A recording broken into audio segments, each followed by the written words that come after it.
Уважаемые соседи, от всей души поздравляю вас со столетием образования Чувашской Республики. Вековая история Чувашии богата важными, яркими и знаменательными событиями.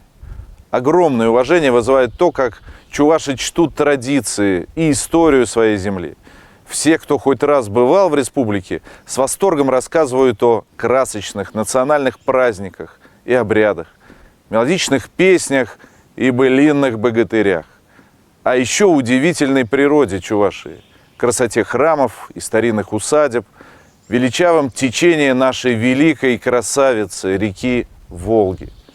Самарскую область и республику Чувашию роднит не только то, что мы соседи-волжане.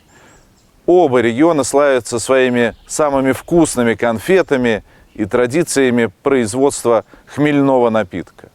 Но, конечно, главное, наши регионы связаны с судьбами тысячи людей, родственников, друзей, сослуживцев.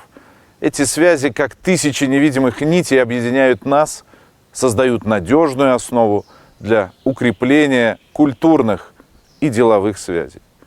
Уверен, что Чувашия продолжит свое поступательное движение вперед к новым вершинам в экономике, социальной сфере, науке, культуре и спорте.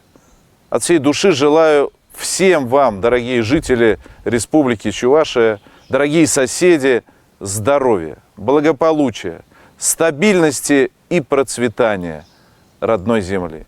С юбилеем, Чувашия!